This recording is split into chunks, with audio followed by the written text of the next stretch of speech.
Welcome to Escape This Podcast, a show that's a mix between tabletop role-playing and escape room puzzles. This is the 4th episode of the Clue-seum, of Night at the Clue-seum. And I still have no idea what we're in for in the long term here. No, we're chasing a girl, we're getting passport stamps, and we'll see what happens.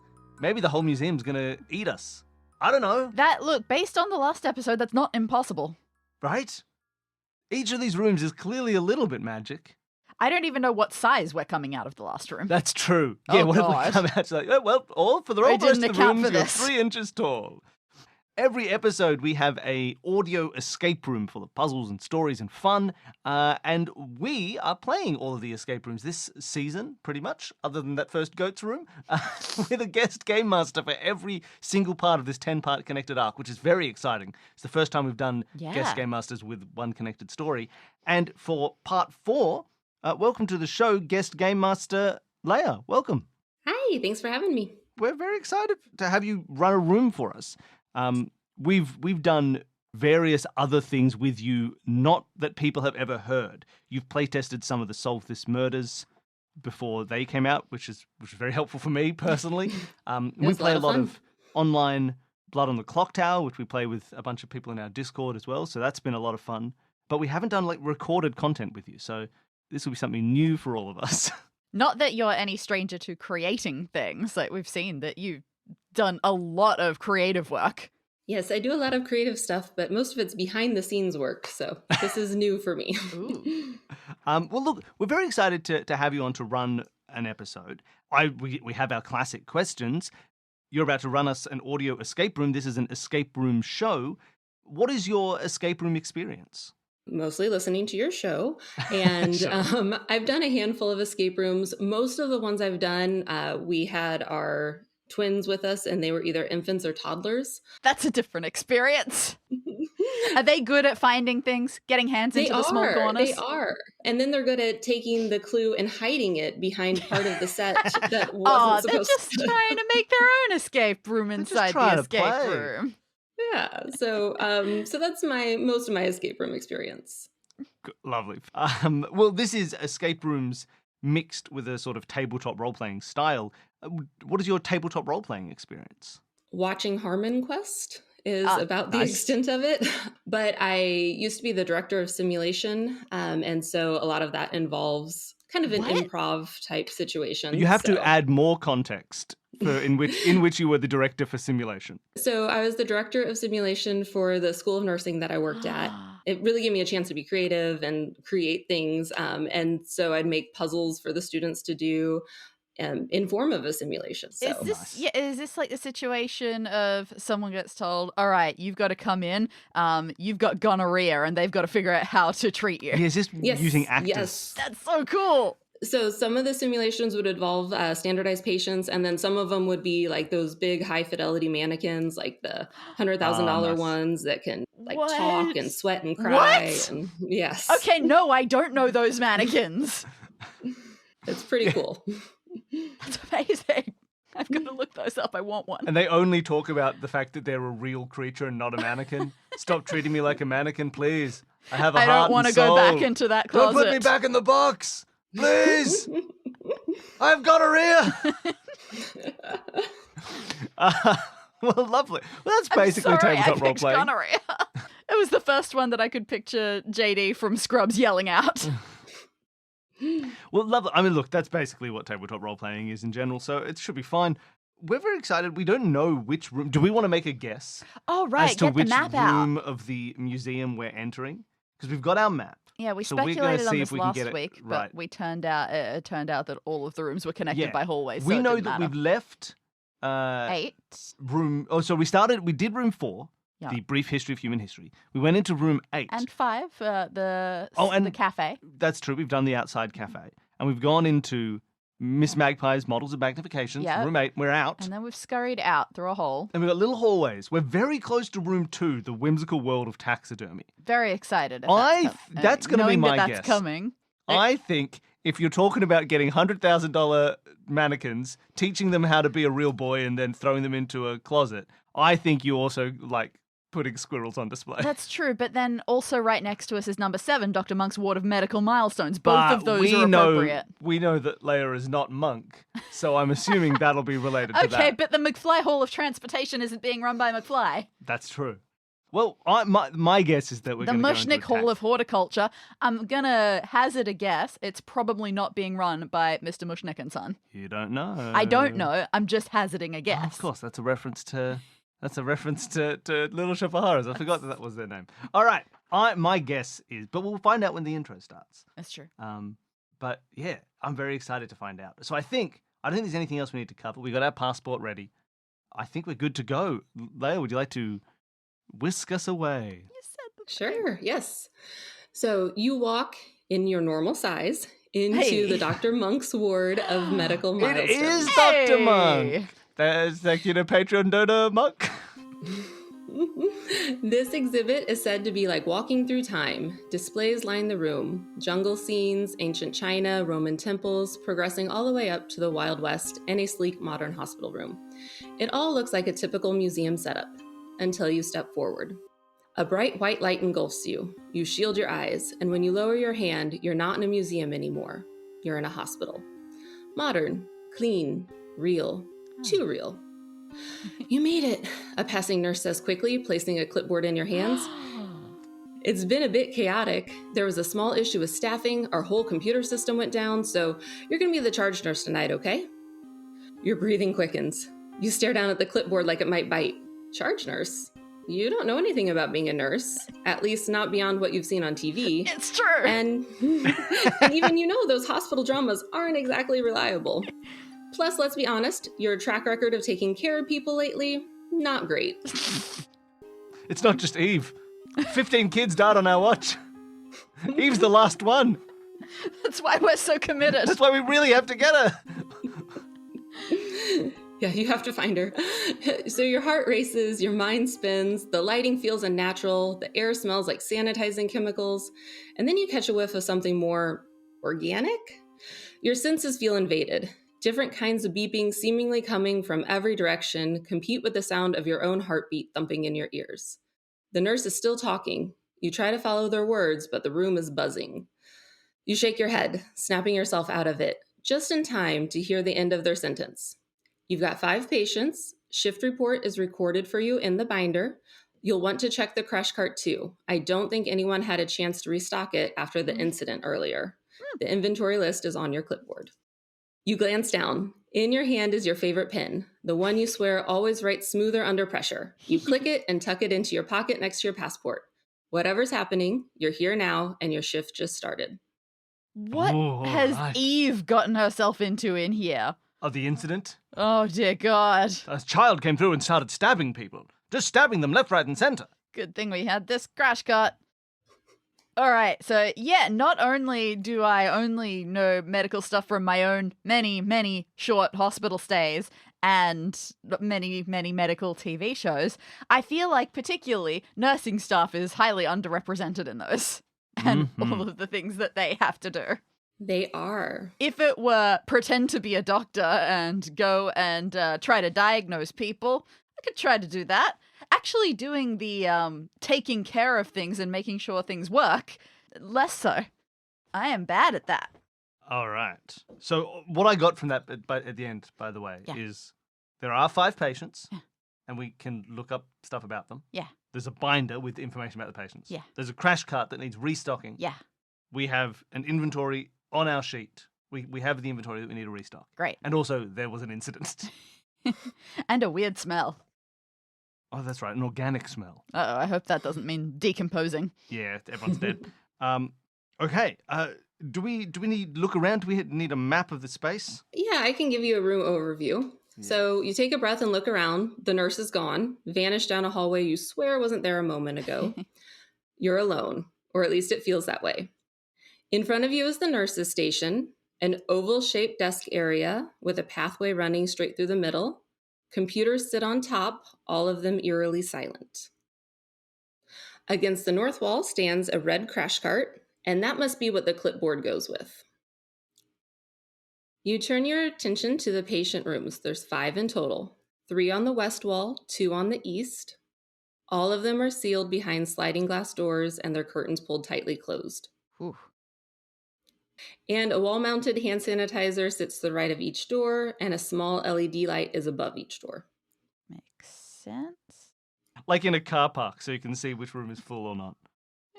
Pretty much. And then on the east wall, where a sixth room would be, there's a little inlet that you assume is a patient pantry. There's a fridge, water and ice dispenser, and cabinets with condiments. All right, and with that, you can explore things further. Okay. Danny, where do you want to go? I think that we should look at our clipboard. Oh, yeah, that's Before right. We have moving. yeah, let's not go anywhere. Let's look Also, at anytime someone is looking at a clipboard, you can't accuse them of not working. No. All right. Let's have a look at our clipboard. So you look at the clipboard inventory list. It lists the supplies for every drawer in the crash cart. They all have a green check next to them except for the medication drawer. There are 5 items missing. Aspirin, All right. morphine, nitroglycerin, Ooh. For heart problems lidocaine, or explosion. and epinephrine. Lidocaine for just tooth pain is what I would understand. Just pain. All right, those seem fair enough. That's pretty. I'm glad it was only those. I'm glad everything else was ticked off. Well, I was worried we'd have to find a whole bunch of stuff.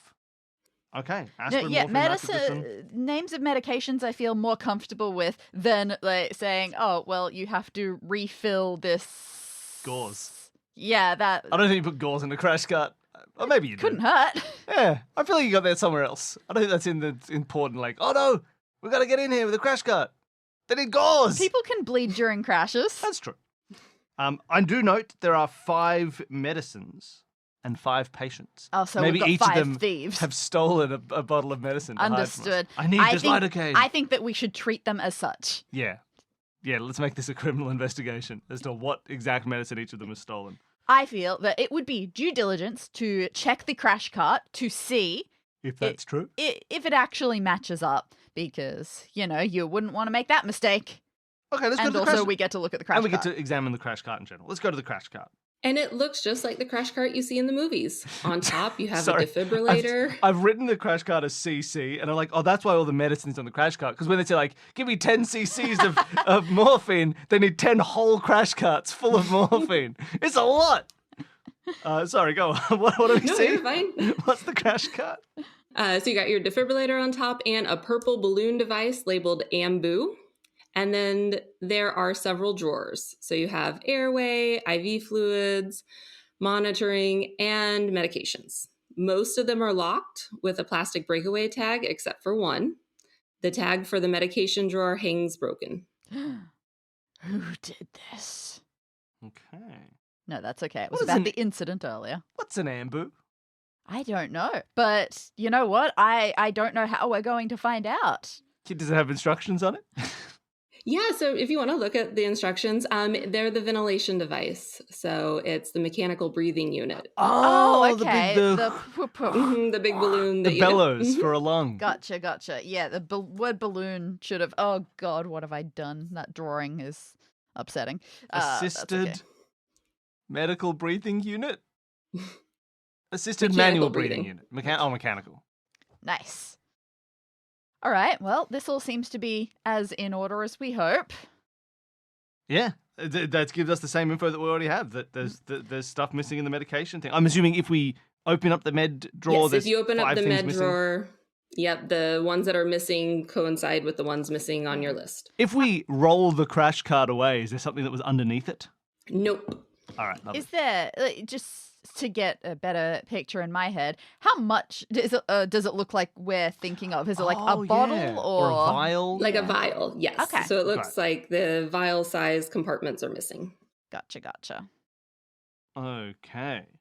Well, there's obviously a patient desk in the center, or like the nurse's desk. Mm. Or we could start going through patients. We don't have patient info on us, do we? Not currently. There's a binder somewhere that will have it. I believe we were told, Mhm. right? We don't have the Yep. binder. Do you want to go to the nurse's desk? I think, yeah. I think the longer I can go without potentially interacting with people is probably safer and for there me. might be a binder there that like tells Oh you yeah, about these people. information is a good idea. One of them always lies. One of them always tells the truth. Okay, so you go to the nurse's station, you sit down at one of the computers. A Post-it is stuck to the monitor that reads, "Computers are down until tomorrow." Ow. The telecom system is operational. Ah, You glance down to see a functioning telecom system sitting next to an empty coffee cup. The coffee cup has a picture of a pager above a black and white photo of the Mona Lisa. And on the backside is a broken heart emoji. pager, Mona Lisa, and a broken heart emoji. This is a lot of detail for one mug. Okay. And then you have a binder on the desk with the word charge nurse scribbled across the top. And there's a sliding drawer to your right. Definitely seems useful. Okay, so we've got the binder and a drawer. Do we want to get into the drawer first? Yeah, sure, that won't look weird. Yeah, let's open the drawer. Maybe it's full of aspirin. You never know. Okay. In the drawer, you find a file folder containing laminated door signs for different isolation precautions. Ah, You also find a cassette player with headphones. ooh, let's listen to it. Does it look like it's got anything There- inside It's currently empty. There's nothing inside Okay. of the cassette. Okay, well, when we need to. I'm going to put the headphones on anyway because, again, I feel like people are less likely to disturb you. Nice. That is true. Okay, well, should we read this binder then? Yeah, we should take a look at the charge nurse binder. It feels like it could give us something that we need.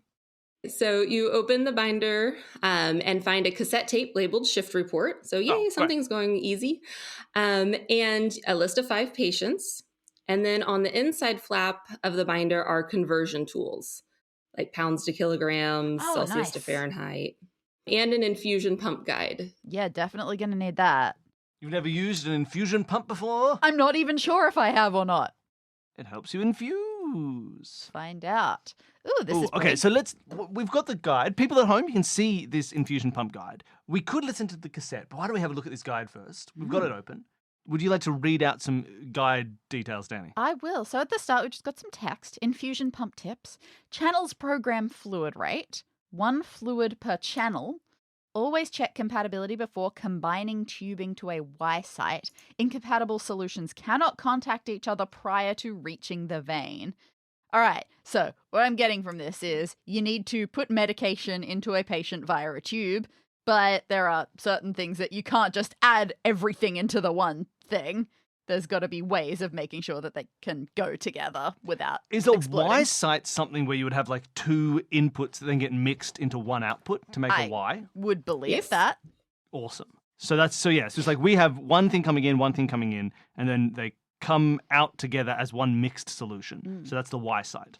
We have the Y site compatibility checker. Yeah, we've got it's a table, almost Yeah. like a logic grid table style and it's like thing. so everything. So it's got antibiotics, blood products, chemo, potassium, and saline in a grid opposite themselves. So like for all the times they see each other, like antibiotic, it's just yellow. Like obviously they're compatible. It's the same thing. Blood pressure, blood products, same thing, yellow.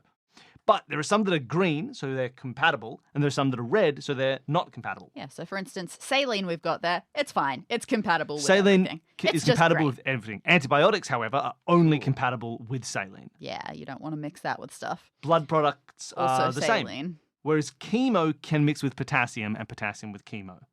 Fair So enough. there's kind of rules there.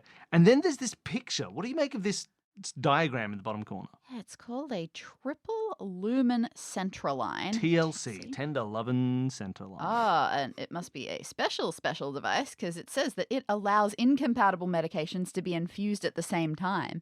So if someone desperately needs blood products and chemo at the exact same time, They can get them through this triple lumen we center just line. need the special tech to make it allowed. If we want to be Dr. Lumen, we can.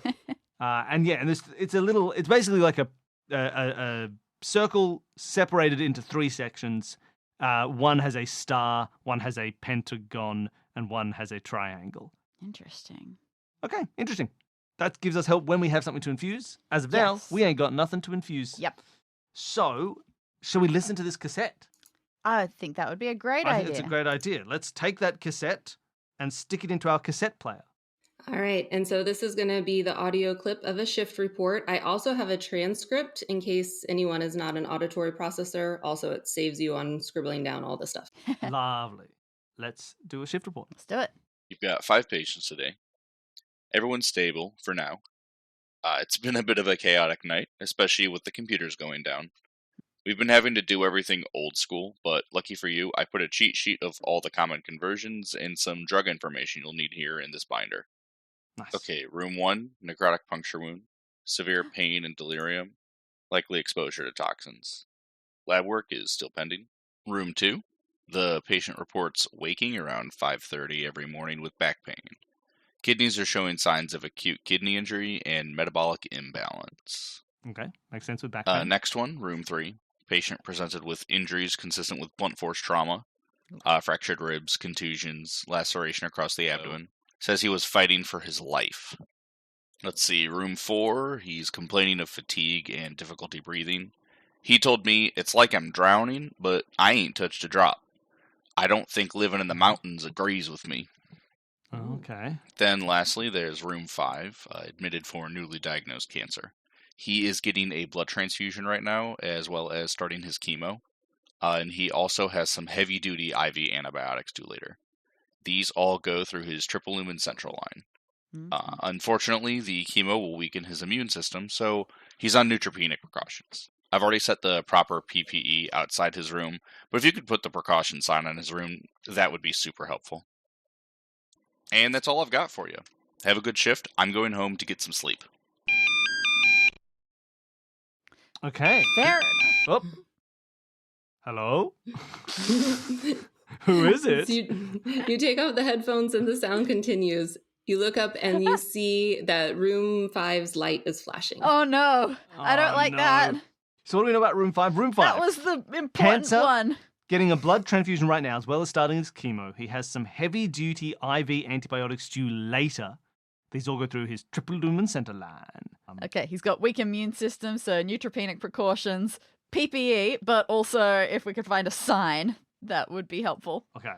But Didn't we have something about signs? did we? Yeah, in the drawer we had door signs for isolation. Oh, So in you're that right. list I of just signs, wrote the word. I just wrote ISO. No, and I yeah, didn't so give any more info. in the drawer, is there a door sign that says something about neutropenic precautions? Yes, there is. So I remember things.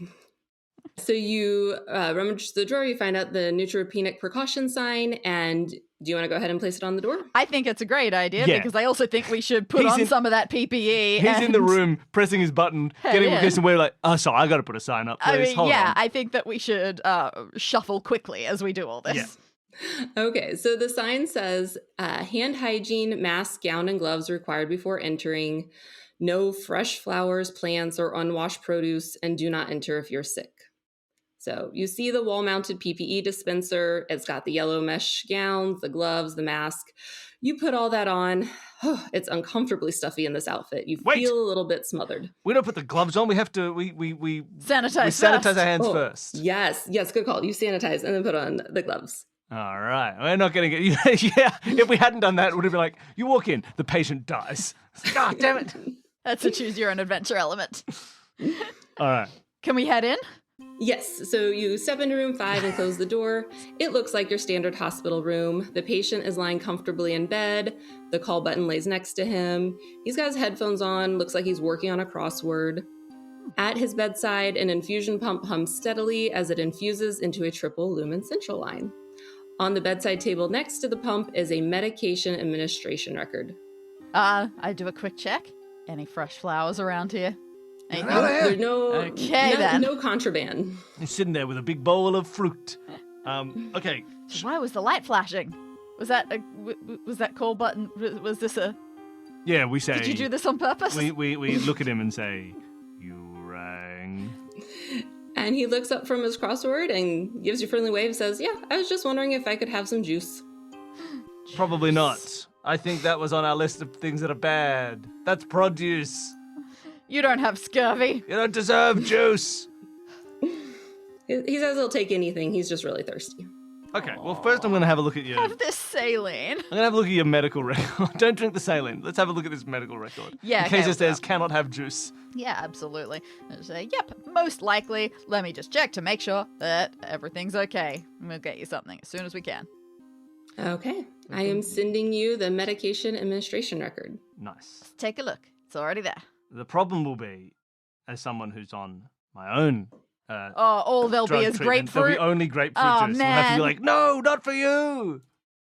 All right. We're at Albert Rose Graves Memorial Hospital. I think that checks out for the name of the museum on the museum plaque. Oh, In episode one? yeah. Medical record. I Medical don't administration know record. what that allergen is. Patient name, Leo King. Date of birth / age. Oh, by the way, people, you can see this in the show notes below. Date of birth / age, 34 years. Medical record, 041414. Makes sense. They're 5'7", 110. Ooh, that's light. Yeah, and they're allergic to Phenergen. What's Phenergan? Phenergan is an anti-nauseant medicine. Okay. Okay. Oh, that's annoying with chemo. Mhm. Intravenous medication that had saline and potassium with no dosage, And that 40 milliliters an hour. was supposed to happen at 4 o'clock, and it did happen at 4 o'clock.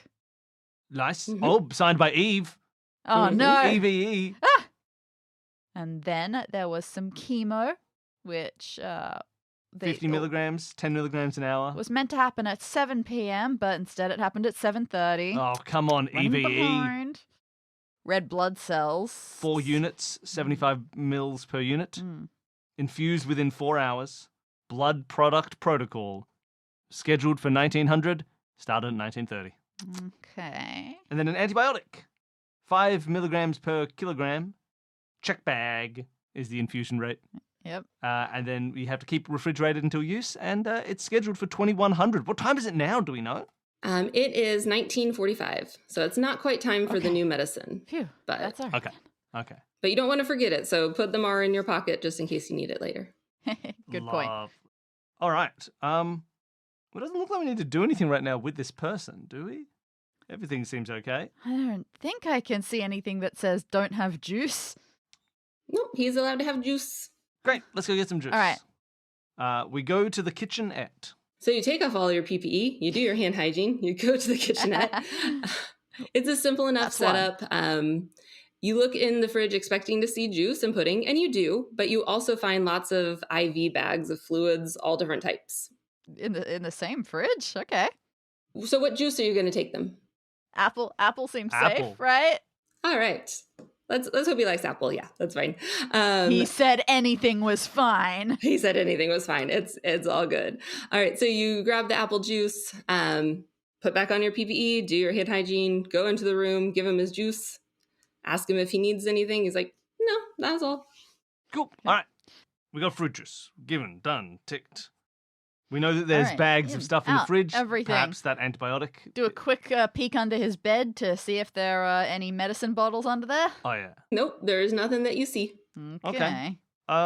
Well, shall we just start looking at other patients? I think I feel like yes, unless we think that something in that ice machine is going to be really we useful were for us. sort of given this as a way of directing us to the kitchen. Maybe there's something else in the kitchen to look at. We can just do a quick look at the kitchen. Yeah, To let's have a double-check quick things. wander around the kitchen. You help yourself to some graham crackers, but there's nothing besides the fridge with the IV fluids. Mhm. You do see one labeled antibiotic. Actually, you see several labeled antibiotics, so you're not sure which one to get just yet. Plus, We'll they have need to stay we'll- refrigerated until use. Yeah, Of we'll do the course. one that matches the weight, I'm assuming. Because we know how Oh, I much he see what you weighs, and we mean. know that we need 5 5 milligrams per per kilo. kilogram, and he's 110 pounds, so he's like And we've got a 50 conversion chart. Like 50 kilos? Yeah, about pretty much. We'll figure it out. Okay, let's go and check out another patient. We have this report that we got. Yep, okay. Do we want to just start with room 1? I say we go to room 4. It sounds like the easiest one. Okay, really? Yep. Drowning from it's got altitude sickness. Exactly. So room 4, for people who are following along at home, they were complaining of fatigue and difficulty breathing, and they said, "It's like I'm drowning, but I ain't touched a drop. I don't think living in the mountains agrees with me." Now, fatigue and difficulty breathing could just have COVID as well. So Yeah, it could have we COVID. should keep our Mountain masks on COVID. just to be safe, but I'm hoping it's mountain madness. We- Sorry, altitude sickness. We go and check room 4. All right. You step through you do your hand hygiene. Thank And you. then you step through the door, and the modern hospital dissolves. You find yourself in a What? makeshift cabin, Oh, oil no. lamp flickering, and the distant sound of hooves on dirt and clinking of iron on stone. Oh, it was based Oh. on time. He's got black lung Oh no! from his prospecting in the mountains. I didn't see this coming. No, we're teleporting through time. We're gonna go back to 1 and it'll just be an ancient Egyptian. We're like, I've been cursed by the gods, please. Say a ritual prayer with me. My teeth hurt from all the sandstone in my bread. Oh no! Okay. Yeah. What's going on? All right. So, where you're standing, there is a patient against the far wall. He's gasping with every shaky breath. His skin is palish blue. You notice a small amount of pink foamy saliva. He looks, for lack of a kinder word, bloated. His skin is stretched taut, pushing the limits of his clothing seams. He reminds you a bit of that movie. The one where the child turns into a blueberry. Yeah. Mm. Oh man. In the corner is a stack of wooden crates. One is marked with danger, and a leather tote bag sits open at your feet. You know what this guy's gonna have? What? Nitroglycerin. What? Where it's an old-timey guy with a big box labeled danger. He's gonna have been using it as an actual explosive. Oh, I see. I see what Like, you mean. I've been prospecting here in these hills until I started bloating. I thought when you said what he's gonna have, I thought you meant what disease he's No, gonna have. he's gonna have nitroglycerin. Oh, cool. I've been blowing things up all day, looking for gold in them I feel hills. like I want to do, before rummaging through his belongings, I want to run back to the crash cart and get the ambu. Help him breathe a little bit, maybe. Nah, he'll be fine. Well, I'm going to do that. I'm going to go out and I want to grab that thing and bring it back. All right. You go out, you grab it, and when you go into the room, it turns into bellows. Yeah. Close enough! We can Oh. use those. That's okay. It could still work. I don't know how. I don't know how. Hi, how are you, man? He's just kind of wheezing at you. He doesn't look too good. Do these bellows in any way look like I could intubate a man with them? Not in the way that you might think. Maybe there's something else in the room that can help you. Okay. Yeah. So what else was in the room Let's take a other than I've written gasping pink saliva, blue bloating boxes, And he had a tote bag. and he had a bag. Can we check his bag? Yeah. So you look through the leather bag. It's packed with unfamiliar and frankly disturbing looking tools. But one thing you do recognize is a hand-carved stethoscope. There's also a well-worn notebook labeled Journal of a Trail Physician, 1874. You've traveled back to the 1800s. I don't know if stethoscoping him right now is necessarily... Yeah. I feel like I know what we're gonna hear. We're gonna hear. Immediate. Yep. Well, we could look at his doctor's notes. Mm-hmm. We could also look at the boxes because the one labeled danger might actually not be labeled nitroglycerin. It might be labeled, terrible poison. That's true. Do not stand near. Yeah, let's go for boxes. That could help. Yeah, what's up with these boxes? So in the first crate, you have chains, railroad spikes, knives, fire bellows, and then you spot something that, it justifies the danger label, TNT and nitroglycerin. Yay! Sort of. You open the other crate. Ooh, who are these people? There's a jar of teeth labeled Owen, a bottle of whiskey, and a container of murky water that has leeches.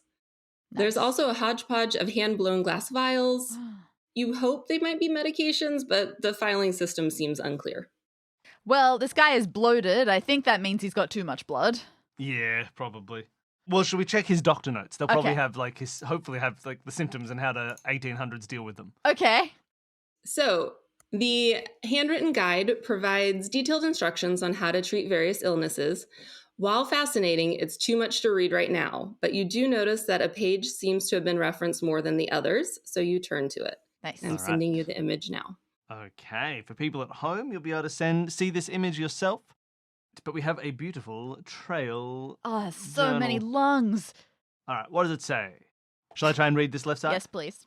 It seems bodily sounds are indicative of ailments, like a miner's musical wheeze from breathing too much coal dust. Each organ provides clues to understanding the diseases encountered.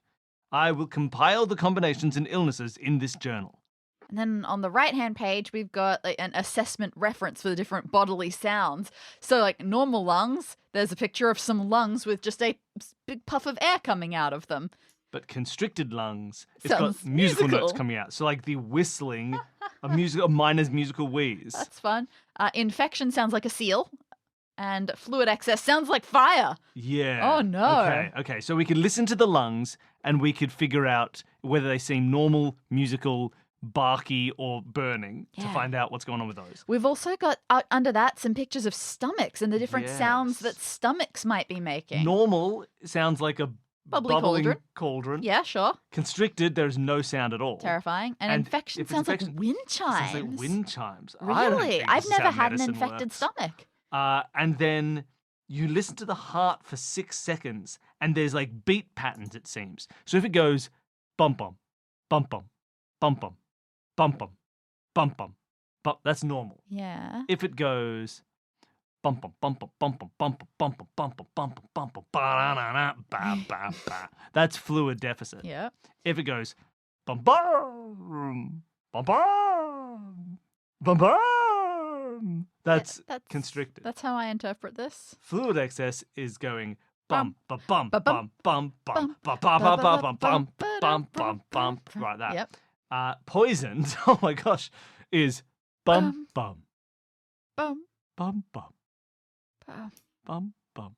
Bum. And dead, it doesn't have anything. Maybe he's dead. Maybe we don't have to treat I him. mean, we can take the stethoscope. I feel like we now know the 3 areas that we need to look at. Let's start by putting the stethoscope on his lungs. Okay. So this is going to be audiophile assessment C. We get to actually listen. All right. Oh gosh. Okay. What? Before I click it, what do we think? We're looking for either normal, like air, music, barking, or fire. Yep. All right. Here we go. Oh, someone's ringing us instead. What? You take your stethoscope out of your ears and the beeping continues. A flashing light from the door beckons you. Oh, man. All right. We gotta go, man. Don't die. God. So you reassure your patient you'll be right back. You step through to find yourself back at the nurse's station and you look up to see the call light is flashing above bed 5. Oh, no. bed Come on, man. 5. What was wrong with the apple juice? I finished my juice, but then I stabbed myself with a knife. Oh, you shouldn't have given All me this right. knife. All right, we're Hand going back wash to number 5. 4. Wash our hands, put on the PPE. Hand Sorry, hygiene, no, I PPE, went go out on. to the crash cart again. This is actually number 5. All right. What do you need? You understand why you were paged. The infusion pump is beeping. The beep is obnoxiously loud and high-pitched. You push the silence button on the pump, and it stops. You pull Did your it sound medication like record. this?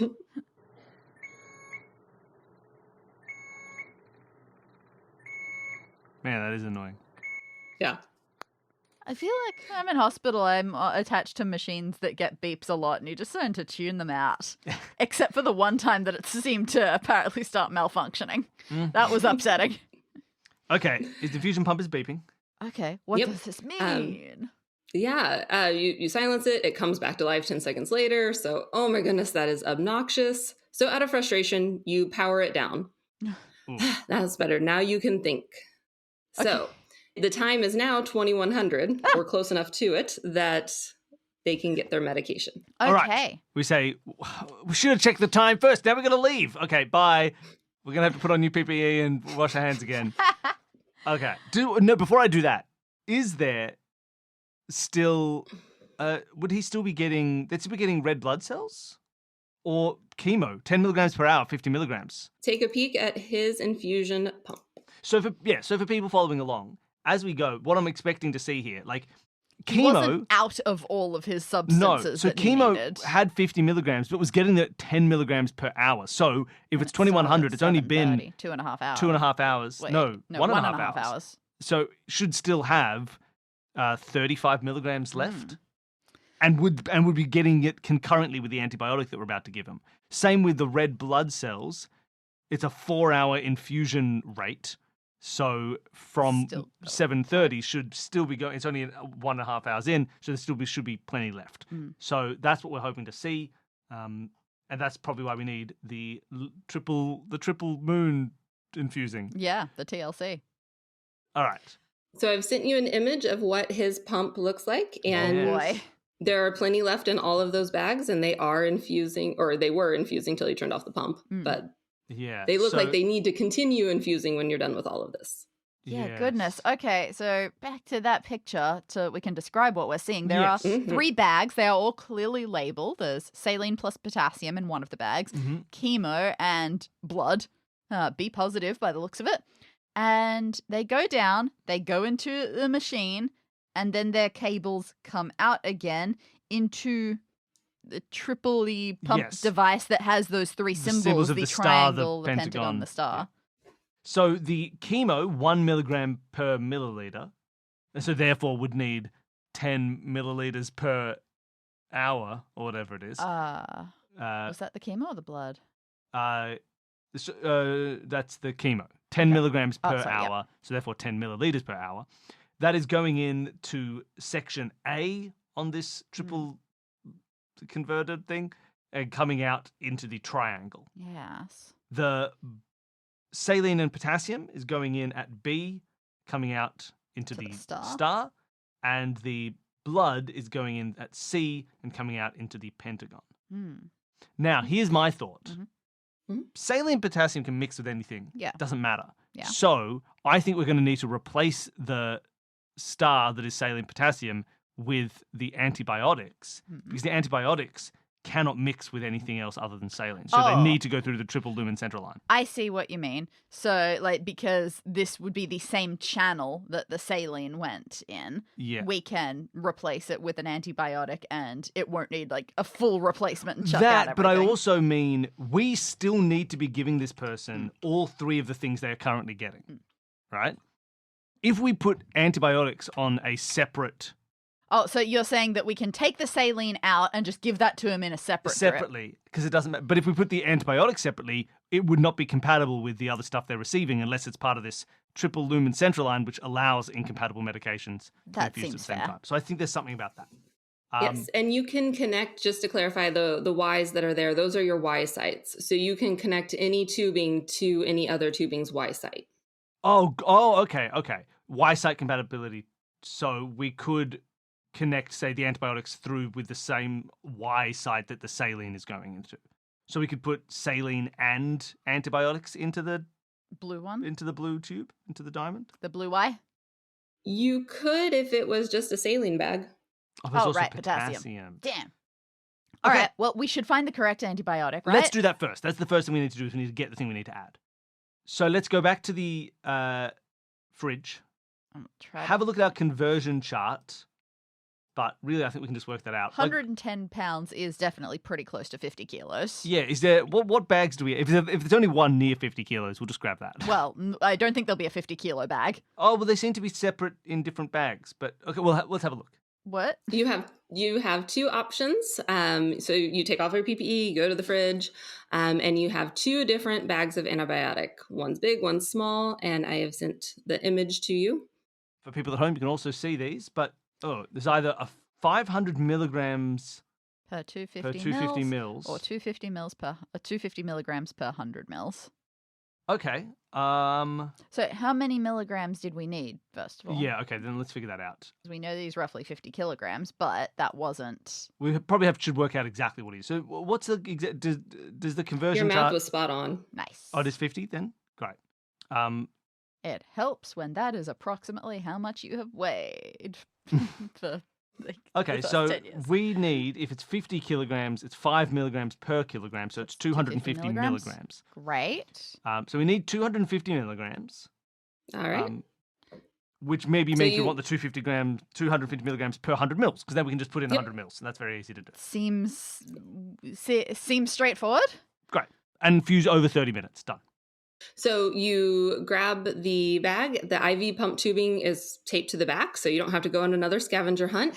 You put in your PPE, you go back in the room, you're back at the pump, you spike and prime the tubing just like they do on TV. It's not so hard. And then you place the bag on the hook. The tubing fits into the 4th channel, so what would be channel D, but there's only the 3 lines that can go into the patient. So we have to mix it with one of the existing lines. Or we have to mix the existing lines in some way. Is that how this works? So what can mix With what again? Yes. Chemo can mix with potassium. Chemo can mix with potassium and saline. So that feels like a good And that's go. basically the only thing that can't just, like, blood can only mix with saline. Yeah. So the chemo and the potassium/saline need to go together into the same thing.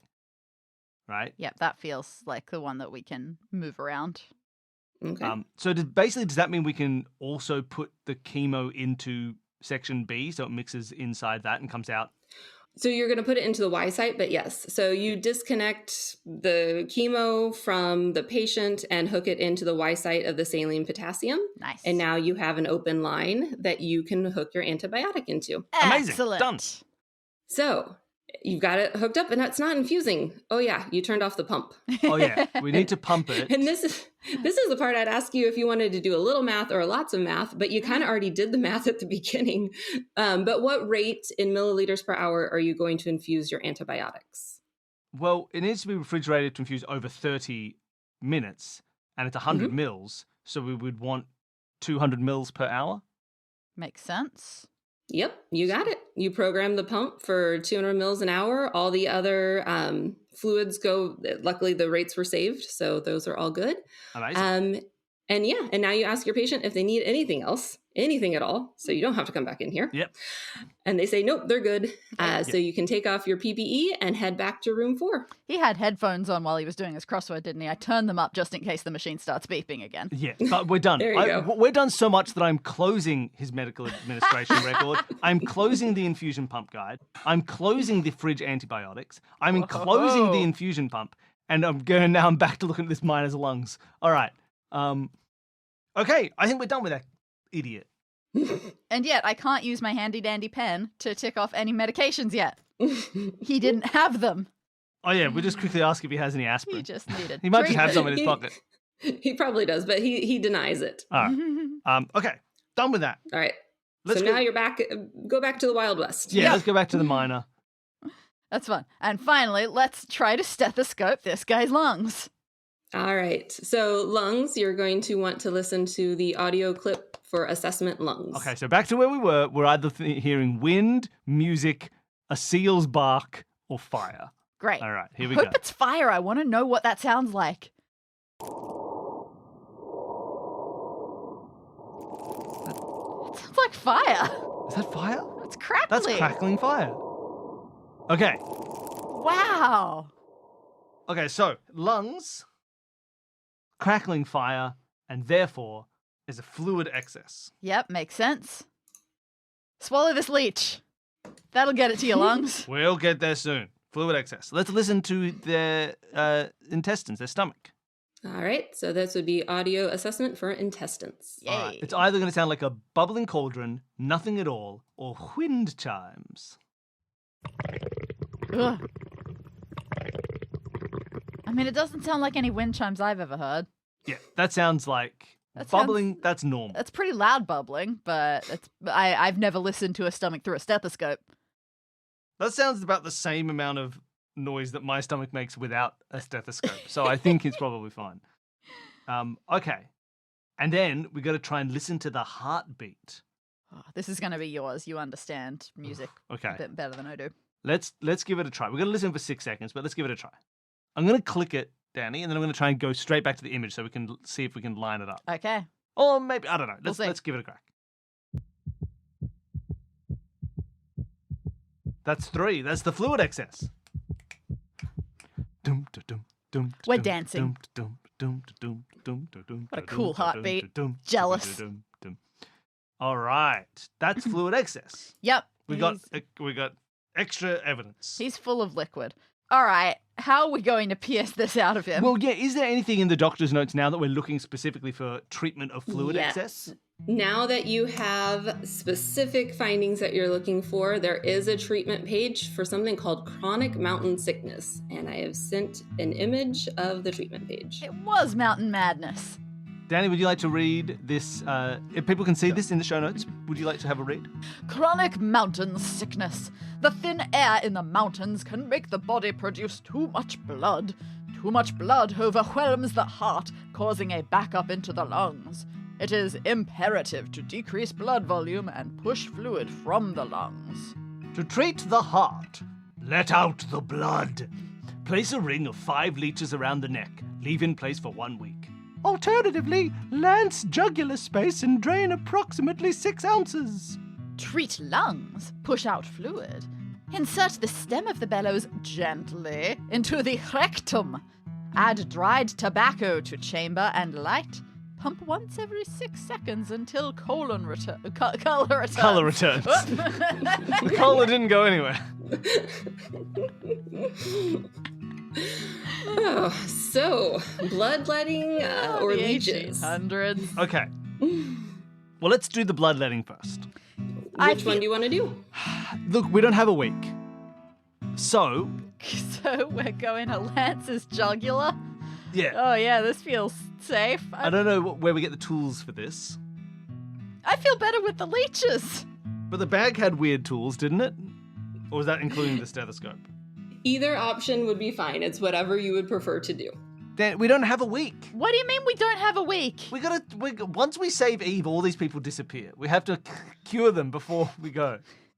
We get to save the leeches as well. All right, we'll do the leeches. I like leeches. I feel better about leeches. Leeches are safe. All right, we say. I'm not slitting someone's throat. I say it. All right, sir. I'm just going to take these 5 leeches and place them around your neck. Do not touch them for 1 week. If you remove a leech before the week is up, you will die. Keep these leeches on your neck. If one of them falls off, put it back on. It thinks it's full, but it's not. It's not full. 5 leeches round the neck now. And we place the leeches. All right, so you place your leeches. All right. You grab that nitroglycerin while you're in there. Makes sense. Yeah, great. We'll pocket the nitroglycerin. And we also get him to lie down. Yep. Crushing the Position him on leeches his under left his neck. side. And we insert the stem of the bellows gently into the rectum. Yep. And after what feels like hours, but in reality has only been a few moments, the patient's breathing begins to improve, and he looks less like a blueberry and more like a peach. Does that really help Wonderful. push fluid out of lungs? No. So it was So just turning I him onto have- his left side. That was the only thing we actually needed to do. And all the bellows stuff was just for fun. So this was a real treatment. So in the I- 1800s, I believe it was a real thing that people did. Yeah, we asked if it worked. So funny story, yes, to an extent it does, and they're studying it more now. So I have articles I can send you if you're So interested cool. in it. But Does yeah, it they're just doing create extra oxygen pressure or administration. something? That's post-show stuff. I'm just surprised that it would make its way to the lungs. Well, yeah, I wondered if you'd literally just like increase pressure in the abdomen this way, and then like you push stuff out of the lungs. Just go. Yeah, to get fluid out. That's, I don't know. That's Anytime interesting. my internal pressure has felt raised, it has never felt like it went to my lungs. Yeah, how funny. Mad. All right, great. Okay, he's doing all right. He'll never notice Yep. that we've stolen his nitroglycerin.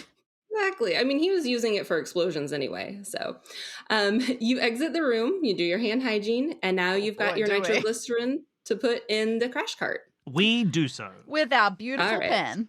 You do so, and then as you reach in, you notice you've got something weird on your arm. Hey, Leeches? leech You- buddy. You do have a leech buddy. I'm okay with that. All right. I mean, I won't be able to go back into the chemo room, but But we're not going to ever look at that person again, so it's fine.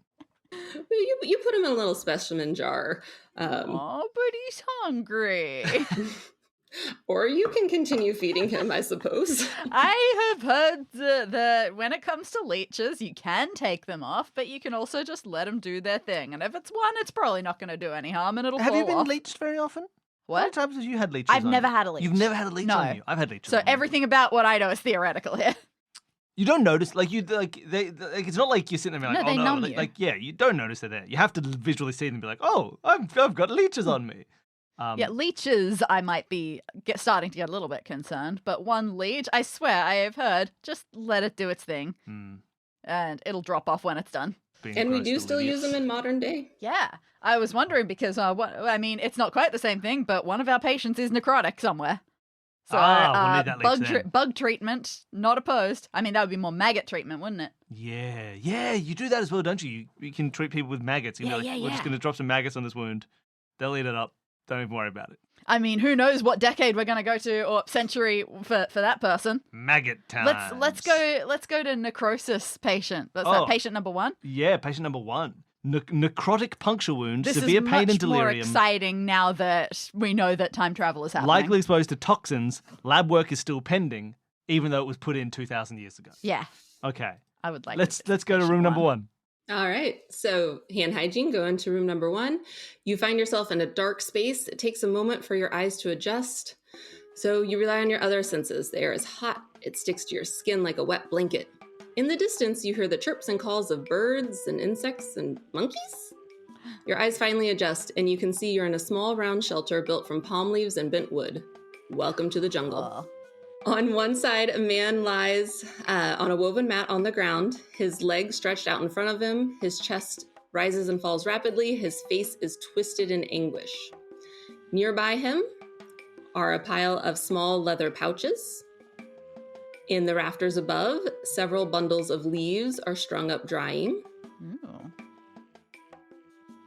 Along the wall, you see 5 woven baskets. You can't tell what's in them, but a sudden jolt and a hiss lets you know that you should probably approach with caution. Yay! Fun. Who could guess what this dude's had happen? And then nearby on a wooden table, you see tropical fruits, wooden bowls, and knives scattered on top of a leather tarp. Be able to fix that scurvy. And in the very center, a low glowing fire. Amazing. My list of things here is jungle, man, mat, pain, pouches, leaf bundles, 5 baskets, snakes, Yeah, there's a lot going table on. with fruits, knives, tarp, fire, hot, humid, monkey. All right, let's take a look at this dude, hoping that the magic means that we 100% speak the same language. Just saying, hey, bitten? He does not respond, he just grimaces at you, and your gaze is instantly drawn to 2 dark puncture marks on his ankle, roughly 1 centimeter apart. The tissue is swollen, purple, black, and blistered, and you can tell he's in excruciating pain. At least it's been, at least it's a good clear wound. Yeah, that sometimes they're not that obvious. Mm. All right, shall we check his pouches? They seem to be the least clear. I thought we should check the snakes to see which one has a 1 centimeter jaw width. I don't know how likely I am to be able to spot that quickly, but we can try to from We'll a just distance. hold the snakes up to his Look at wound snakes. and Oh, see yeah, how they perfectly. go. Should traumatize him? Yeah. Can we open some of these snake baskets? Okay, so you go to the baskets, you hear distinct hissing, but you carefully lift up each lid just barely enough to look inside. In the first basket, there's a huge furry spider. Oh. You're actually tempted to pet his cute little face, but you think better of it. The second basket has a yellow coiled snake. Okay. We should have come to this room first. I'm gonna take a while. You don't need to draw a spider. But it's a really cute spider. Right, you describe to me what happens. Danny can catch up. Okay. Big spider, The yellow third- snake. The third is a spiky lizard. Aww. Spiky Liz. All right. The fourth is a twisted branch wrapped in cruel-looking thorns. Okay. And then the last is dried leaves. And that's all you see, but the smell is overwhelmingly grotesque. Gagging, you quickly replace the lid. Okay. Ugh. Yeah, these creatures are not to be messed with. They look like they would bite anything put in front of them. The question is, did one of them bite your patient? Ooh. I have a silly idea. It might be right. We've Can gotta we consider grab it. a section of this leather tarp and put it in each of these biteable cages where there's an animal that could bite to see if they bite the leather and leave an impression of their jaw Oh. so that we can check which one would have 1 centimeter separate teeth and leave 2 puncture wounds? Sure. You go over to the table, you push the knife aside, you push the tropical fruit with rubbery flesh aside, and you pull out the leather hide. Before you go feed it to the animals, you look at it fully, and it seems to have been painted on. Oh. At the top, there's a row of pictures. Maybe we should just use the fruit for this instead. Yeah, okay, we can use the fruit instead. But we're looking at the tarp now. Okay, so on the tarp, there's a row of pictures, a snake, a spider, a lizard, and a thorny plant. So I have drawn all 3 of the animals. They are all really cute. The lizard has come out looking a bit like a chinchilla. Turned out Spikes and Fluff look the same. And underneath each creature is a picture of a different plant. Ooh, Okay, might be cures, might be cures. Are they recognizable enough, or would it be once we see some plants, you can say which one is this? Once you see some plants, they're all distinctly different from each other. Great. Does it look like anything, like any of these resemble the dried leaf things that are on the ceiling? Okay, gotcha. Amazing. Oh, okay. Well, can we have a look up at the bundles on the ceiling and see which one matches to each of these pictures? So you scramble up to the rafters to look at the drying bundles. There's a whole bunch. Each one has a distinct leaf shape and smell. And yes, there are some that match the pictures on the tarp. So each one, in addition to having a distinct look, has a distinct smell. So one's sweet, another spicy, floral, earthy. None of them horrifying like the one in the basket. Right. None of them horrifyingly grotesque. Gotcha. Okay. Well, yeah, once we know the bites, so let's get the fruits to catch the bites. I think that's a great idea. I think it makes sense with fruit. Yeah, love it. Give him a piece of fruit. Good. So you decide that the rubbery fruit peels would be a better bite template for the different creatures. So you used a carved stick as an extension of your own arm, and you carefully insert the fruit into each basket. A soft thump sound, and the stick jolts in your hands, letting you know the task is done. One by one, you test the others. You have to sort of press the fruit onto the thorny vine, but you swear you see it shift positions to meet you. And you decide to skip the 5th basket. Only if the other 4 don't match will you risk that smell again. And do any of the 4 match? My thought would be the spider. Really? It's a big spider, 1 centimeter fangs. I suppose if it's a difference, big spider, like it's not impossible. Whereas like a snake would be pretty small. I feel like snakes, I'd picture maybe like I feel like closer to sometimes an snakes, inch than a centimeter. sometimes snakes only leave single puncture wounds as well. Though I'm sure that could be the same, true of anything. And then the spiky lizard, I'd picture like multiple teeth. And then the thorns, who knows? So let's have a look. Do any of them match our wound? I want to take this lizard home. So you take your 4 bite specimens over to the patient and compare them to the puncture wound on his ankle, and you find your culprit, the fuzzy spider. Yeah. You definitely won't be petting him after all. So now you just need to figure out the treatment. Can we find the leaf associated with the picture of the spider? Boy, I hope that this is true. And treatment. we're and not just making an assumption. This is a list of things not to ever give. Yes. So you climb up into the rafters.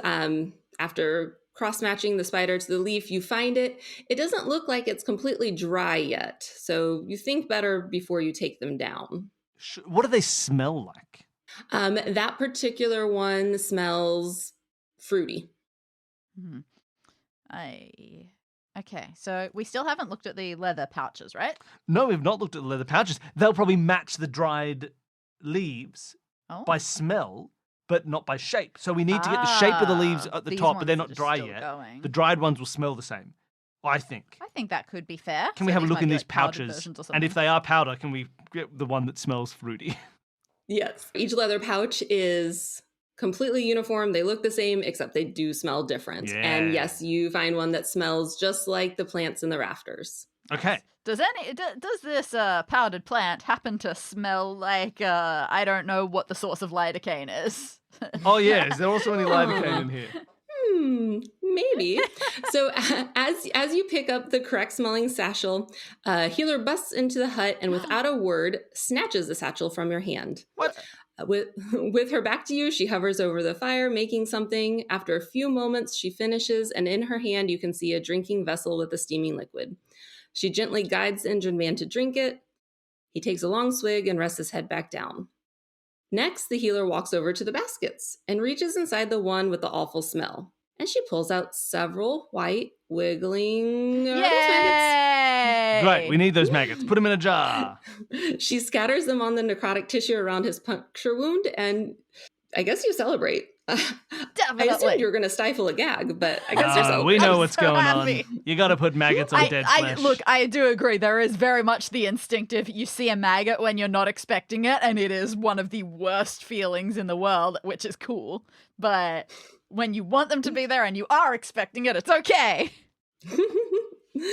Well, seemingly pleased by your reaction, she reaches into her shawl and pulls out a living sprig of the plant. As she places it in your hands, she says, "Coca," and then gestures towards the exit.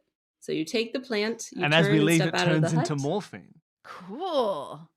And in another blaze of bright light, you find yourself back at the nurse's station, and you find that the sapling has transformed into both epinephrine and lidocaine. You Really? place it in Damn, the not crash morphine. cart. Oh, morphine's poppy.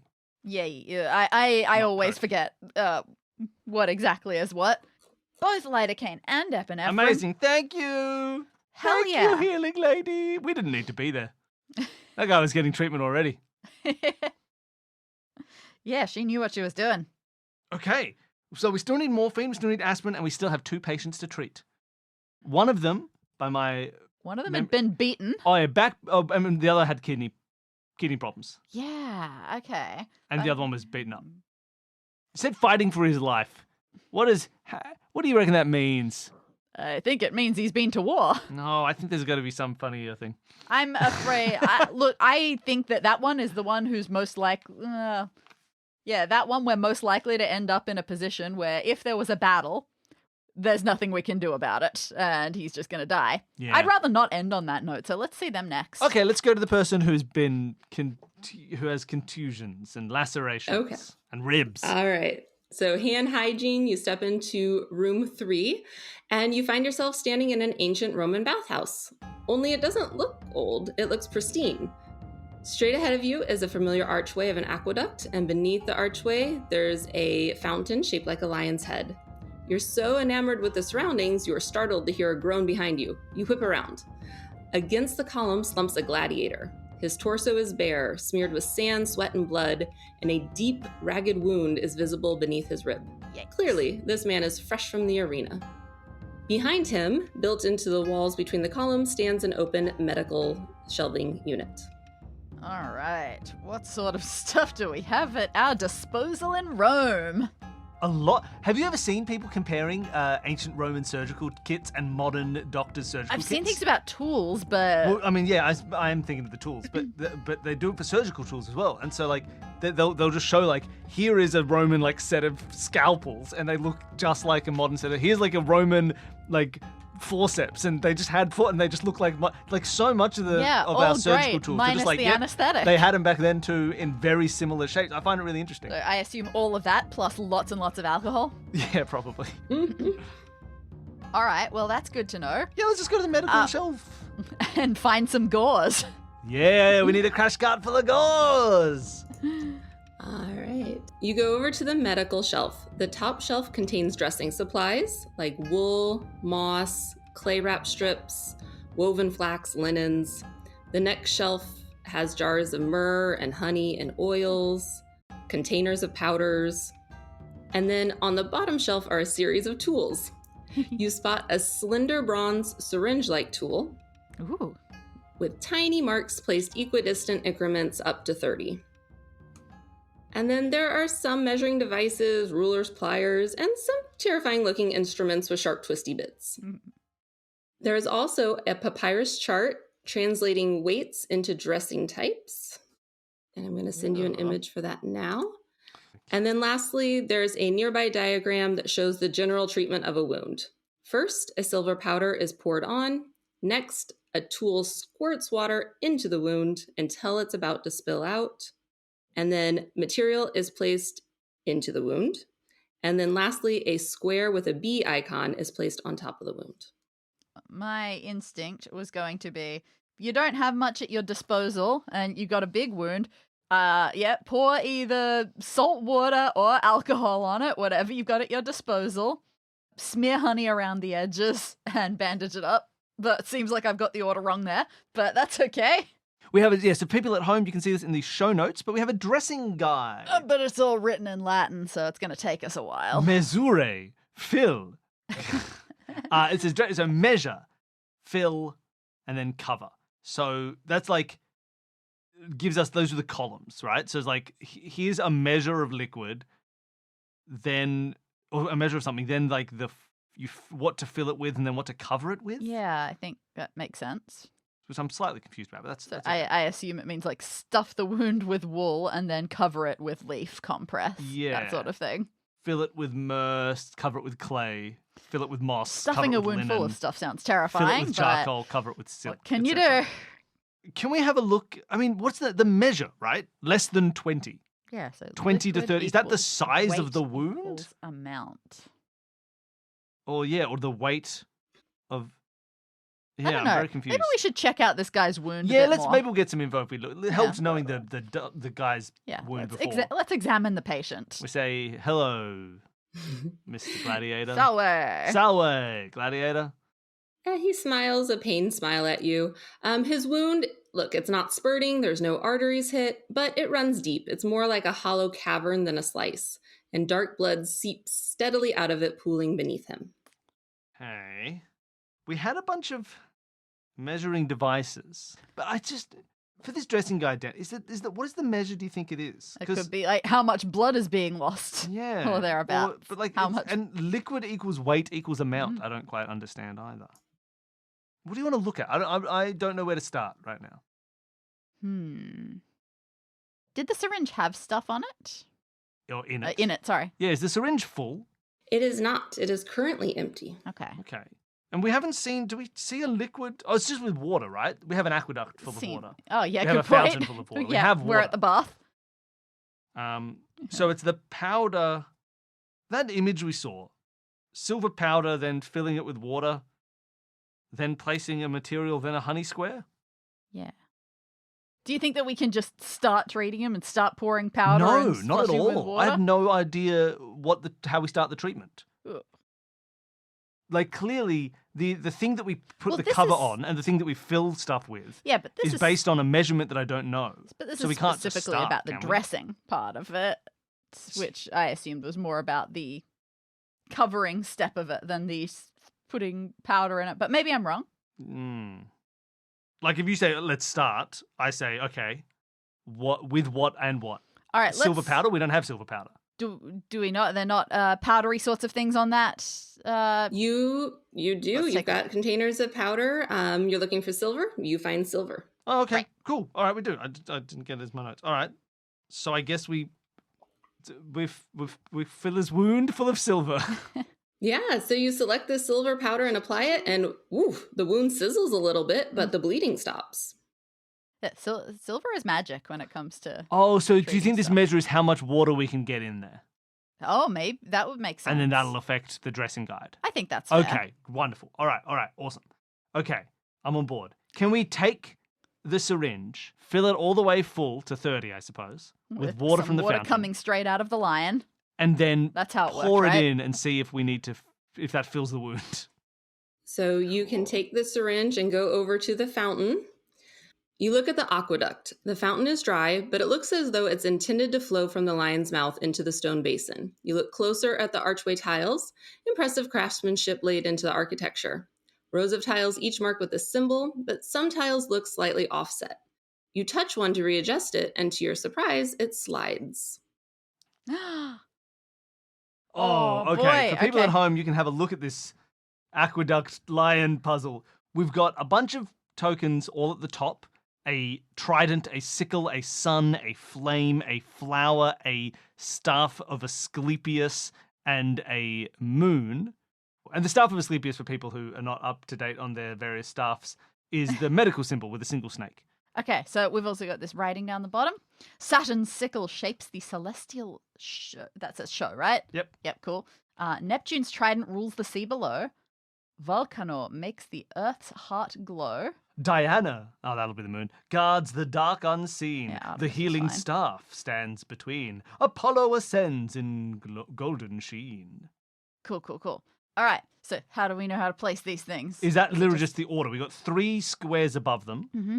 3 squares on the above each of these series of text, and would it just be in order? So, like on the left, we want it to be from the top down: sickle, trident, fire, and then on the right, we would want it to be moon, staff, sun, and then a flower must therefore be left over and sit in the top.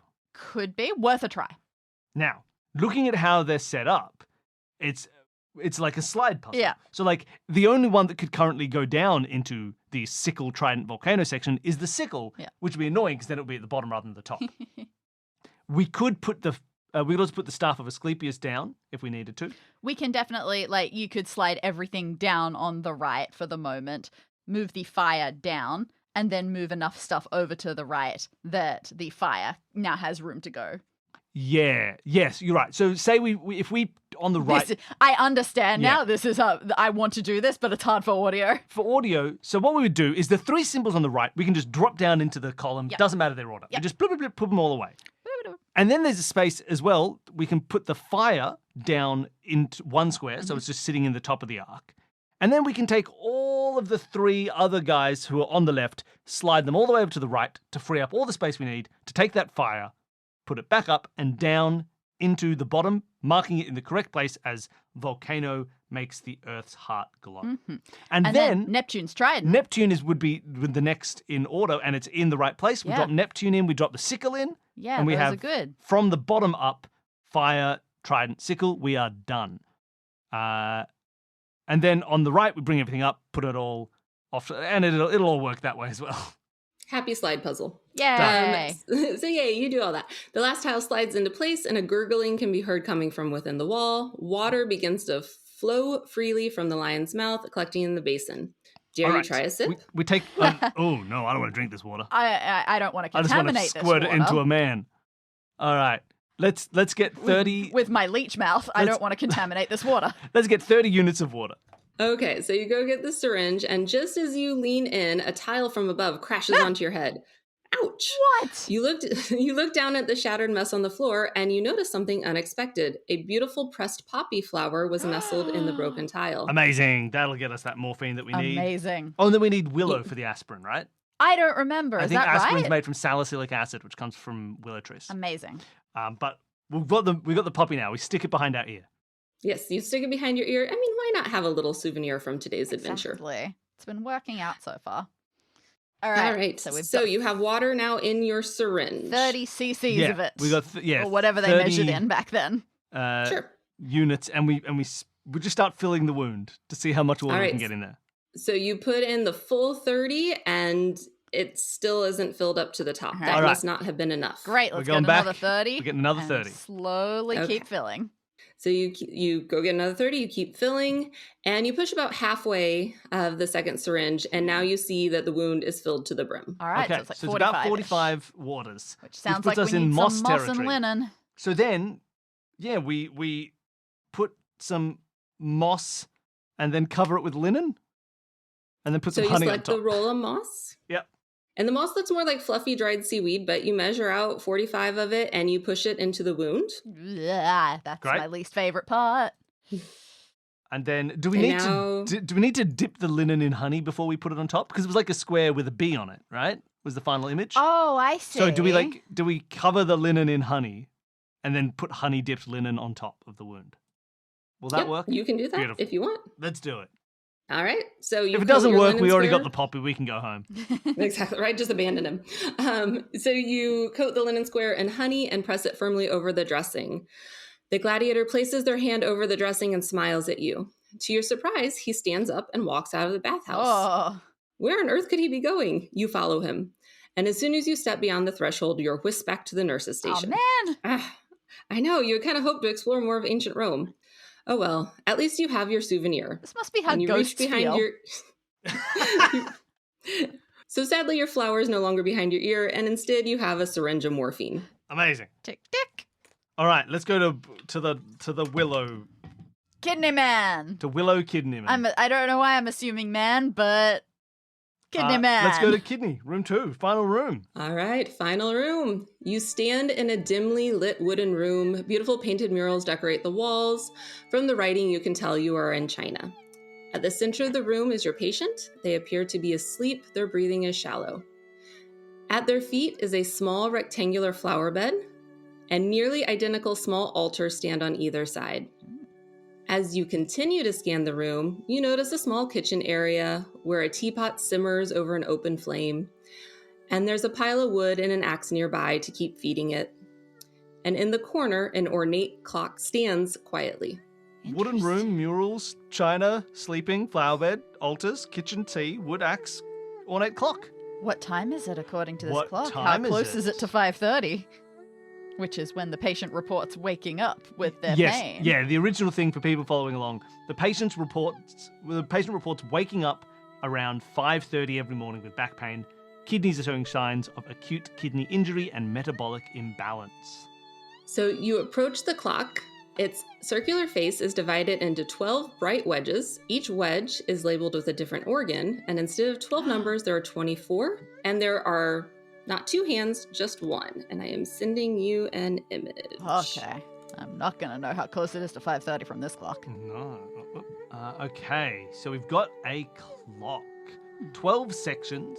The first section at the top goes from 23 to 1, right? So like 23, midnight, and 1 a.m. On a 24-hour clock. That is the heart.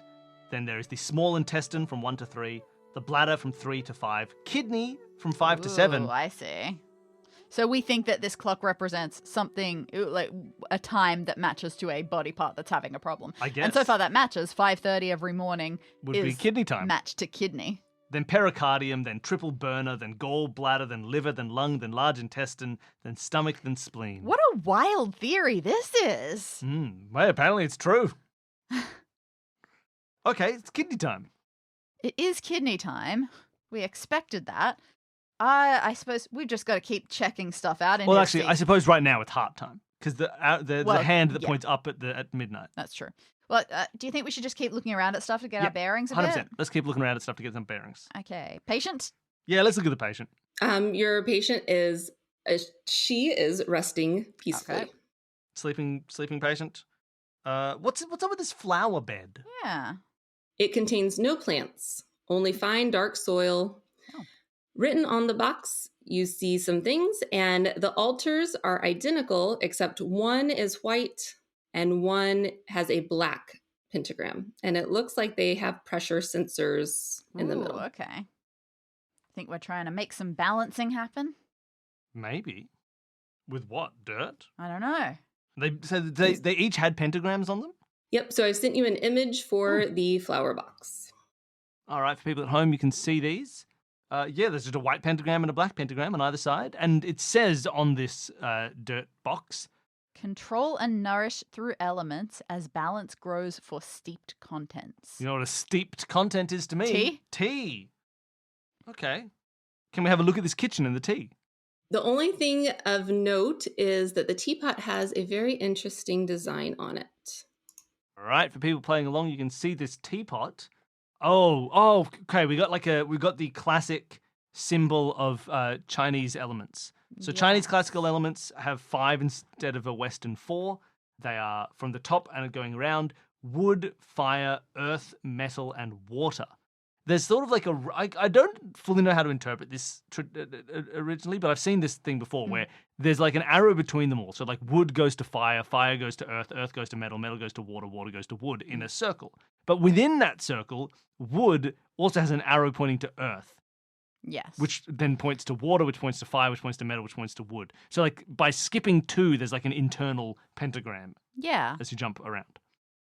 All right. And Cool. can you go back to the clock for a moment? I can. Yeah, just checking out colors to see if they matched at all. Oh, interesting. Yeah, like there's a red, yellow, purple, blue, and green. Those are And the on our elements clock, on the teapot, and on the There clock, is the red different and sections yellow and are purple also. and blue and green. But those there's 2 colours. red sections, which is interesting. That's okay. It might just be that like, certain things are used for certain things. Like, for example, I don't know, the Kidney- heart here is yeah. red, so that puts some association with heart and fire. Yes. Is whereas, it that heart and fire is what the problem is, or fire is what's going to fix your heart? True. And either way, kidney is blue, so is kind of water associated. And that makes sense. Kidneys definitely go with water. as the bladders. That's true. Makes perfect sense. But does it mean that you need more of them, or you need to beat the water out of Is them? this too much water or not enough? There's also some wood. I can't imagine that's anything other than wood if we look at it. Unless it's willow wood. It is not, to the best of your knowledge, willow wood. Okay. What do you want to do? Yeah, goodness. It feels like we're going to have to make them the right sort of tea, but maybe we don't even have the right sort of tea and we need to grow some of the right sort of tea. I don't know if we've got that kind of time. Yeah, so what do you think we need to do? There's less of a big book that says, please do this exact thing in this one.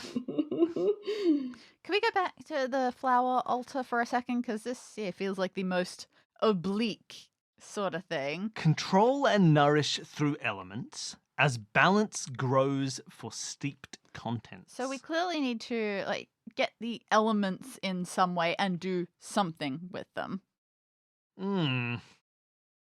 There is literally wood in this Yeah. room. There is literally a big metal axe. There is I didn't draw that. Thank you. earth in this pot, in this flower bed. Yeah. There is presumably water in the kitchen, and There was the teapot was over a fire. and there is a fire. So we have all 5 elements represented in this room, and there's precious sensors on the altars themselves. When you talk about like there's precious sensors on the altar, is there like one thing so the altar can register the presence of one thing? Yes, so it's like you place something, it would recognize what's been put on it. Well, Kind of can we just Indiana Jonesy. experiment a little and see what happens if we say put a cup of water on one of the altars and a pile of dirt on the other? You are welcome to. So you grab a pile of dirt and put it on one side, and it just kind of rolls off onto the floor.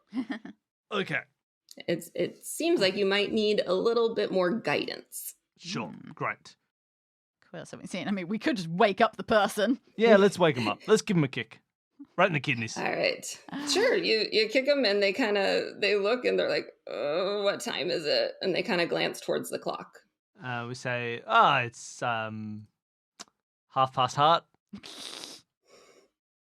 And they say, "That doesn't seem quite right." Do we need to adjust it to... I'd make him wake up. Can we change the clock to 5:30? A quarter Yes. or a third through Ooh. kidney?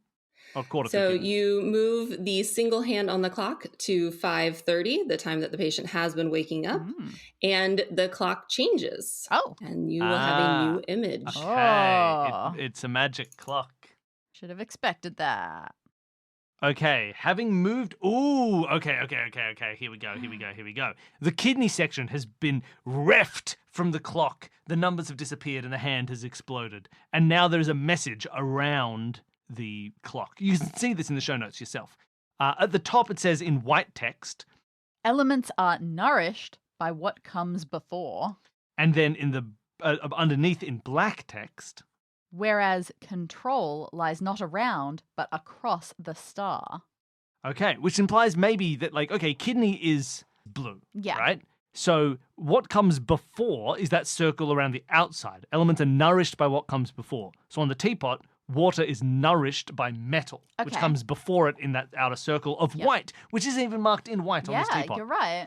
And then the black, Is Says- controlled by... lies not around, but across the star. Sure. So water perhaps is Earth? controlled by Earth. Earth points to water, So you think that we need to put the metal axe on the white altar and some earth and on the some black of the one, earth on perhaps? the black altar? Maybe, I think.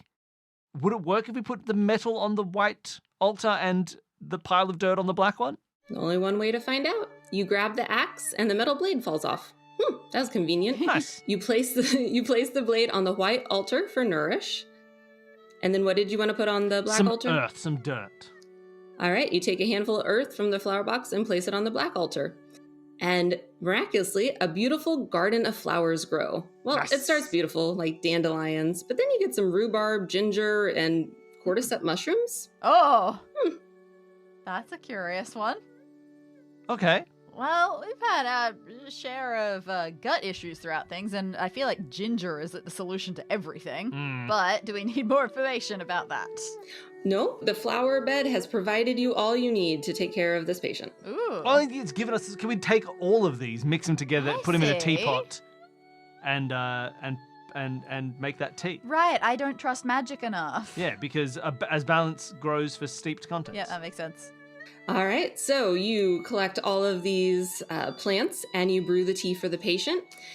They take a sip, they're very pleased, and they reach around their neck and remove a little wooden doll that has willowy hair. Nice willow doll. We take it and Yep. kick him and run. So you step out of the room, and the willow doll turns into Aspirin. Yay!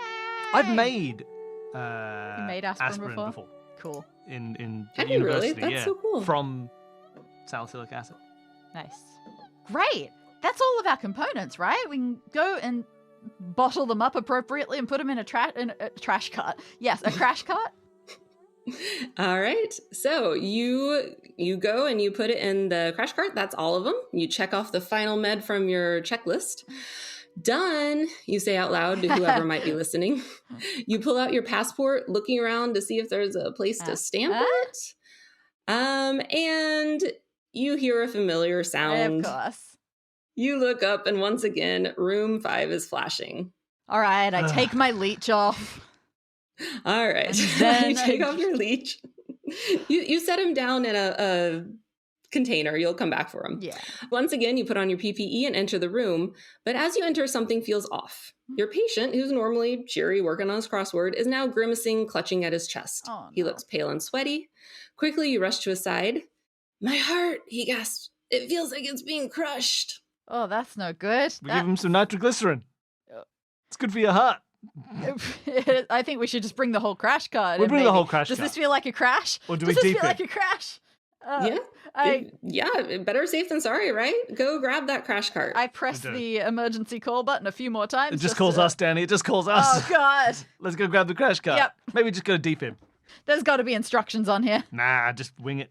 There are surprisingly no instructions. God. But you do see, so you open the med drawer and you do see this. Wah! Okay, we have a picture, and you can see it at home yourself, of a fully stocked medicine drawer. There's sodium bicarbonate, TH. There's dextrose, ES. There's saline, EA. There's oxygen, have CB. letters. There's morphine, DO. There's epinephrine, RE. There's vasopressin. Oh, his vaso's pressing on his chest. That's RE. There's dopamine, DH. Atropine, ER. Metropolol, RI. Furosemide, NG. Lidocaine, SS. Amiodarone. Hey, it's me, Amiodarone. OR. Nitroglycerin, RO. Naloxone, RY. And aspirin, 1WN. Okay, what do we do with these letters? What did he say again? He said, my heart, it's like it's pressing down on me. I don't know. Were those his words? No. Yeah, it's like I'm being crushed, or my heart is breaking. Oh. Okay. Oh, the coffee mug. The coffee mug. The coffee It had a mug? broken heart picture on it. Oh, it did. And it said, Page It Mona had a- Lisa. It had a broken page and a Mona Lisa. Pager. It was a black and white picture of the Mona Lisa. It was. That's, Mona. Morphine, oxygen, nitroglycerin, aspirin. The first letters are highlighted. Oh, what? That's ridiculous. You can go ahead, since you know that they need these meds. Yeah, let's give them quickly, some you Mona. Go ahead. Okay. Yeah, you give them morphine, nitro under the tongue. They can repeat every 5 minutes. Give them aspirin. Tell them to chew it. Apply their oxygen. It says Doc But- Brown. But still, it's probably more important to page someone. Is there anyone you want to page? The letters, so like Brown. morphine has DO under it and aspirin has WN, so I was looking at it going down. That doesn't do But anything. no, the oxygen says CB and the nitroglycerin says RO. Stick them all together and you get Doc Brown. Let's page Doc Brown. We have a pager? I didn't draw that because I don't know how to draw a pager. Well, you have a telecom system. Oh, that's right. Oh, it's working. We go to the telecom system and we say, Doc Brown to patient room 5. Someone's about to die. We need your help, Doc Brown. Bring 1.21 gigawatts of dextrose, please. Yeah, exactly. And suddenly the doors burst open with a whoosh. In storms Doc Brown, a man in his late 60s with bushy white hair, eyes sharp and wild. Great Scott, he exclaims. This man needs to be taken to the cath lab immediately. He rapidly begins disconnecting all the IV tubing from the patient, and as he does, and fluids splatter across the room. Luckily, it lands on the passport instead of you.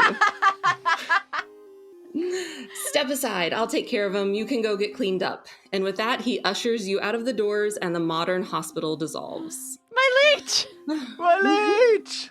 I mean, if you wanted to, you could go back and get them, but... Okay, so you step out of the exhibit exhausted. You didn't realize how intense healthcare could be. Plus, you've just lived through 1,000 years in like an hour. It's amazing how far medicine has come, and you carry with you a new appreciation for the courage and compassion of healers who did their best with what they had. Caring for others has always mattered, and it always will. You concede that your journey isn't over yet. Eve is still somewhere in the museum. It's time to move on. What was the incident, Eve? What did you do?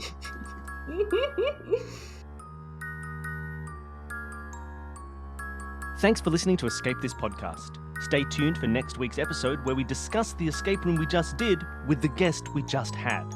This podcast is kept afloat by crowdfunding, so if you enjoy the show, why not support it on Patreon? There's weekly bonus audio for our $5 donors, monthly videos for our $10 donors, monthly trivia for our $20 donors, and anyone at any level can appear as an NPC in one of the rooms that Danny designs.